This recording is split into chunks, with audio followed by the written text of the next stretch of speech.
Well, the opening red in this maximum is an absolute cracker. Most players would like to pop this red and screw off one cushion, but Ding goes higher up the cue ball, punches it in, and comes off the side cushion and the top cushion, and leaves a fantastic angle on the black. Great shot. Yes, opportunism is the name of the modern day game, but not at the point of being reckless. And if you notice where that cue ball finishes up, it wasn't a bad little shot to nothing in its own right. Didn't leave too much on if he had have missed the red. Good angle now, of course. Going to play a little cannon up above onto the loose red. And this really was a very, very good 147. Lots of times we see 147 breaks made these days and the balls are already split up through a number of safety shots. But you've got 10 reds still part of the triangle there at the back, so this is got to be made. At some stage these balls have got to be broken up. Already we're seeing close cue ball control of the highest quality from Ding. Always keeping the right angles and as close as possible to those object balls.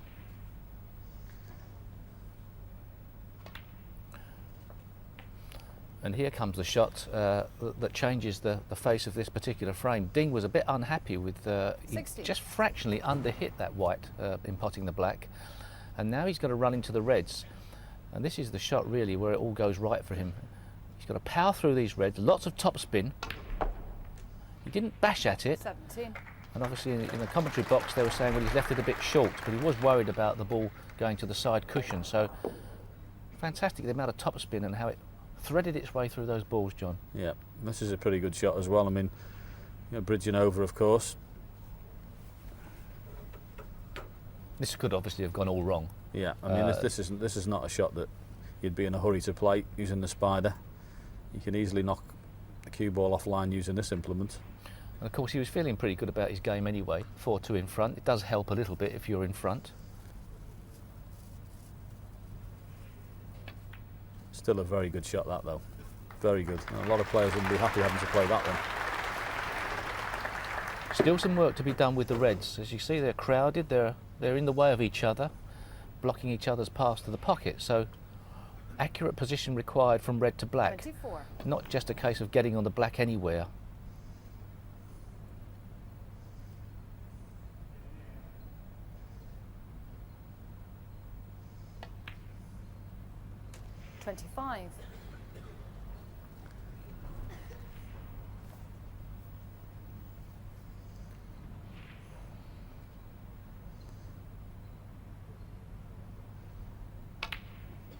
Making a break like this, of course, Steve, you know, in the early stages you've got quite a few more options with having so many reds. I mean, he'd be thinking probably, what, a couple of shots ahead while he's making this? Well, yes, obviously when there are many reds on the table, you are trying to give yourself, on occasions, as many red options as possible that you can get back to the black. And as you can see the way he's played that black, he screwed back across the face of the red, giving himself the chance of this red to cut into the middle pocket or a possible red into the left corner. I mean, this is undoubtedly, it's not the one he's played on, is it? He's played on the other red of those three that you can see beneath the one he's taking now, the outside right one of that, but, you know, he's given himself the option. If he wasn't on one, he was on this one. And once again, that was well controlled. Well, this is where the 147 break has been dissected, so to speak. I mean, once upon a time, it was a novelty when we got one. Now players are understanding how to go about position and keep the cue ball in play, and the 147 has become easier, not the mystery it once was. You've just got to keep that cue ball with as many chances as possible of being on a red. Obviously on occasions you've got to play on a specific red, and he deliberately played to cannon that red and leave himself on the one nearest the black. 40. But once again, the balls are still crowded and there's got to be work to be done in colliding with balls. And that's the other thing, when you make those breaks, he's played 41. that lovely little cannon, but of course he's knocked another one into a cluster, so sometimes playing the right shot can end up being the wrong shot, can't it? With a view to the 147 break. Obviously the first criteria in any frame is to get over the line, the winning line, but the best ball really to get the points on the board is the black. It's the closest to the reds, so players do concentrate on making breaks around the black spot when they're in practice, so these shots become natural to you. Now this is going to help. He pots this red, screws across the face of the black, opens two more reds up into the right hand corner. Keep your eye on those two reds that are together now, touching each other just to the left, to the right of the pink spot. They become quite critical later in the break. Noticeable, of course, a couple of shots ago there, Steve. He decided to go in the pack. He thought it was the right time to promote a few balls into better positions. Sometimes you just can't land on a ball. You do have to move a few of them about. Just got there with that one. Any lower than that, he would have been potting the red and going away from the black. And now there's less reds on the table. Positional play becomes more critical. Getting to the stage where you must guarantee to get the right side, probably of just the one ball you're playing on, not a selection of reds. Just had enough room 57. to get past that. Now there was a possibility of potting this red and colliding with those two reds to the right of the pink spot, but that wouldn't necessarily guarantee position on a red to get back for the black. And by now he's probably thinking of the 147 break. £25,000 and obviously £10,000 for the highest break 64. of the tournament. He's guaranteed more or less to be over the line in this frame. Potting this red, of course, opens 65. up the one that was closest to it. So that's made it a little better, but as you say, Steve, those two reds together are always looking like they're going to be the problem. The player himself will be looking at that and saying, well, I'll get to you later. But obviously if at any stage Ding does get the perfect angle to pot the black, stun into those reds 72. and leave himself guaranteed position on a red to get back for the black, he would be taking it on. But as we see, 73. it doesn't necessarily pan out this way. It would have been nice if he perhaps could have screwed into the two reds off of this black, but he's just gone a fraction too far, and now it's getting to the stage where he must guarantee to get the right side of a red to get back for the black. And he's guaranteeing to do that very well and looks completely in control, doesn't he? I mean, we've seen players who have never made a 147 80. break on television before balk at their chance and start to get a bit jittery. But Ding certainly didn't look that. Another example there, of course, of leaving yourself options. Could have played the one in the centre pocket or this one. Decided that was the 81. angle he wanted to be on. And now, of course, playing this one, you've got to make sure you're staying high up the table so that the two reds that are loose, you can pot them and once again get back towards the black. And he's more or less now, with this positional shot, sacrificed the chance of splitting these two reds apart and getting position on another red. He's now, at some stage, got to play the split and hope he's on one of those 88. two reds, or perhaps choose something else. But he's cueing so well, and we've talked about 89. his cue action in the section of snooker we did with Terry Griffiths and Stephen Hendry on what Ding's strengths are. We was talking about the fact that he doesn't seem to have anything special in his cue action. It's just a very simple backwards and forwards a couple of times, gets on with it and just delivers the cue in a straight line. It's a very economical cue action. I think in most sports, and simple is the best, isn't it? Keep it as simple as possible. Well, here's where Ding makes the big decision not to split the reds up.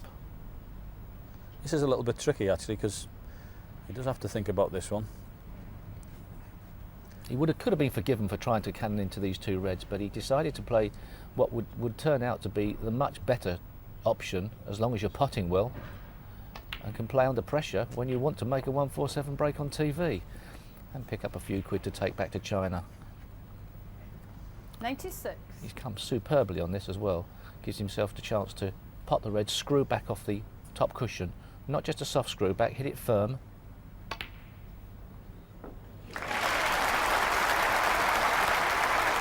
Good shot. And of course, that red is now free.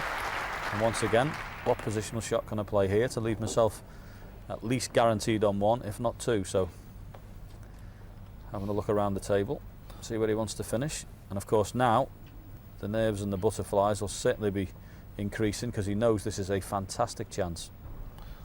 The red to the right of the table is the more difficult one to get good position on, to get back on the black. Just got to get up there a bit. He's a bit short of pace, just a fraction. I think it's one of those shots here, Steve, where he's just a little bit worried that he could have run past the pink, and he's just played it a little bit on the shy side to guarantee that he didn't go up that far. This was a lot better shot than it looked. Playing with side spin even a fraction of side spin and pace. Sometimes you can misjudge them, but he put a 105. nice bit of right hand side on that shot, controlled right hand side. And now you can see where he's looking to leave the right angle to be on the red into the middle pocket to make an easy path back for the black. Just drop this red in, just drop the black in, and leave himself that nice angle to drop the red in to get back on the black. Now the one thing you don't want to be here, John, is 112. straight on the black. This is not actually a gimme either, is it? The red in the centre. You know, you've got to make sure that you get this on an acute angle, blind pocket. You know the adrenaline's pumping at this moment, so actually played that with a little stun shot, didn't he? A lot of players would have dropped that in and left the angle high there, but he decided to play down for this half ball off the black. Didn't quite get half ball on it. It's nearly more or less 3/4, but deep screw with a little bit of side. The cue ball zip away there. Absolutely superb. Crowd starting to get very excited now as they realise not just the fact that 120. Ding's in with a chance, but that he looks like he's going to make it. You can sense when a 122. player looks in control, and the way he cleared these colours up, never in doubt really in my mind. So many players we've seen start to twitch a little bit on the shot, start to 125. underhit a shot, overhit a positional shot and leave himself the wrong side of perhaps the blue in this situation just because of the adrenaline and the nerves. But Ding just looked like he was just down the club. 129. Nice that the pink actually was closer to the blue for this shot. Nice little drop the blue in, get the other side of the pink for the middle pocket. And of course, trying to guard against the player's ultimate nightmare, Steve. We did see it a few years ago with Ken Doherty when he could have won an £88,000 sports car. Don't remind us. Do not miss the black, because that would be a horror show. Perfect screw shot. 140. Take a deep breath, stand back, do your same routine, and knock it in the pocket and make a maximum. Well played.